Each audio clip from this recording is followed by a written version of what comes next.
அண்மை செய்தியை பார்த்துக் கொண்டிருக்கிறோம். திமுக ஆட்சியில் காவல்துறை விசாரணை விந்தையாக மாறியிருப்பதாக எதிர்க்கட்சித் தலைவர் எடப்பாடி பழனிசாமி விமர்சனம் செய்திருக்கிறார். இதுகுறித்து கூடுதல் விவரங்களை தருகிறார் எமது செய்தியாளர் ராஜகுமரன். வணக்கம் ராஜகுமரன், உங்களிடம் இருக்கும் தகவல்களை சொல்லுங்க.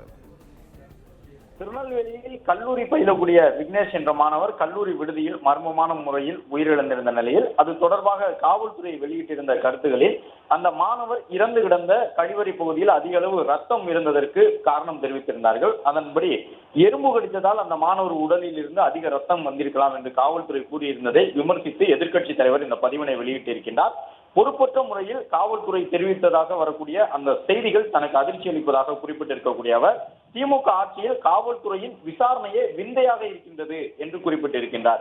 ஈசிஆர் வழக்கிலே டோல்கேட்டில் விலக்கு பெறுவதற்காக திமுக கொடி கட்டியிருந்த ஒரு குற்றவாளி இப்போது எறும்பு கடித்து இவ்வளவு ரத்தம் சிந்தி மர்மமாக உயிரிழந்த மாணவன் என காவல்துறையினர் விசாரணை எல்லாம் சினிமாவில் வைத்தால் கூட யாரும் நம்ப முடியாத அளவிற்கு தான் தமிழ்நாடு காவல்துறையின் விசாரணை இருக்கின்றது திமுக ஆட்சியில் என்று அவர் விமர்சனத்தை முன்வைத்திருக்கின்றார்.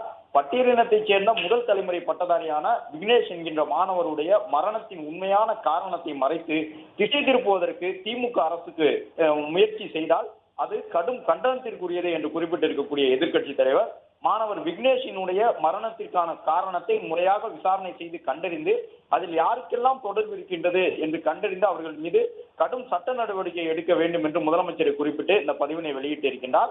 அண்மை காலமாக தமிழ்நாடு காவல்துறை வெளியிட்டு வரக்கூடிய அந்த விசாரணை முடிவுகள் அவர்கள் கூறக்கூடிய கருத்துகள் என்பது தமிழ்நாடு காவல்துறையின் விசாரணையே விந்தையானதாக மாறிவிட்டதை போன்று இருப்பதாகவும் காவல்துறையினருடைய விசாரணை அறிக்கைகள் எல்லாம் சினிமாவில் வைத்தால் கூட யாரும் நம்ப முடியாத அளவிற்கு தான் தமிழ்நாடு காவல்துறையின் விசாரணை இருக்கின்றது என்றும் அவர் மாணவர் விக்னேஷினுடைய மரணத்தை சுட்டிக்காட்டி இந்த பதிவினை வெளியிட்டிருக்கின்றார்.